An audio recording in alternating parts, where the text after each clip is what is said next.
I will now recognize myself for 5 minutes of questions. So we'll start with you, Mr. Briggs. During your service in the previous Trump administration, you had direct insight into the COVID EIDL and PPP.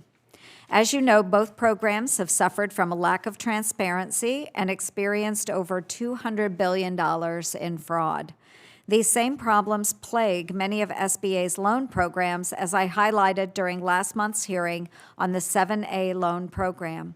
If confirmed, do you commit to providing the committee with comprehensive and current information on how SBA's loan programs are performing? Chair Ernst, thank you for that question. I'm tremendously proud of my service, particularly with the Paycheck Protection Program and the EIDL program.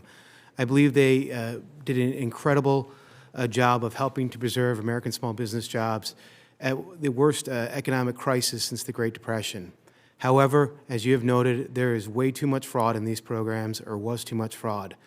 And part of that, particularly with PPP, some of that was statutory mandated guardrails that had to be let down by law. But when I was acting associate administrator, we implemented upfront checks that reduced a lot of that fraud. Since that time, I understand that there have been more upfront checks and identity verification procedures introduced.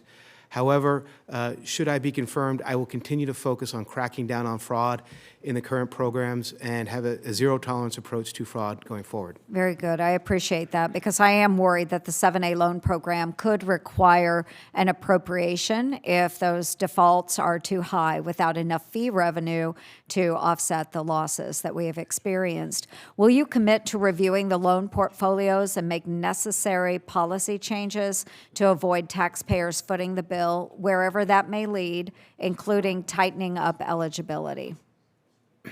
Thank you, Chair Ernst. Yes, the 7A program right now is cash flow for the negative.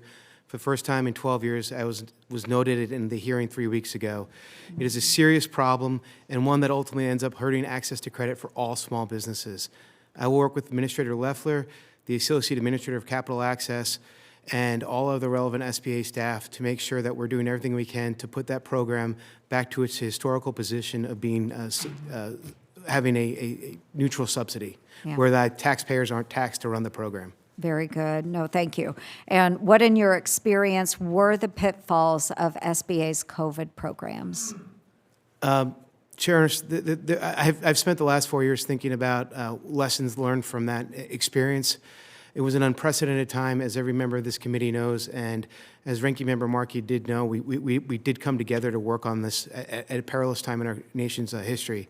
I would say the first thing is not to shut down the entire economy, and then hope that something like SBA can solve the problem. I think that if that situation would ever happen again, hopefully we do have more forethought. I also think that something, again, like upfront identity checks and verification, and also to being much more clear about eligibility guidelines going forward, are all things we really need to do in both our capital access and disaster loan programs. Right, very good. I appreciate that. And we'll go to Dr. Mulligan next. And as I've noted, Dr. Mulligan, under the prior administration, small businesses across the country were burdened with a $1.8 trillion regulatory onslaught and over 350 million hours of paperwork. While the Regulatory Flexibility Act requires agencies to consider how their regulations impact small businesses and look to evaluate less burdensome alternatives, agencies have not followed the law. So I did reintroduce the Prove It Act to require that agencies evaluate the true cost of regulations and to empower advocacy's role to make an agency prove the regulation is necessary and mitigates against cost and compliance burdens for small businesses. Do you support increasing transparency and accuracy in the cost-to-benefit analysis aspect of SBA's rulemaking process? Absolutely. Easy. Do you agree agencies have failed to properly consider the indirect costs of their regulations? Almost all of them that I've looked at have been pretty weak on considering those costs. Okay. If confirmed as the Chief Counsel for Advocacy, will you commit to properly evaluating agency rulemaking for both its direct and indirect impact on small businesses? I commit to do that. Thank you. And are you supportive of the Prove It Act? Yes, I support the Prove It Act. And right on time. My time has expired. Ranking Member Markey.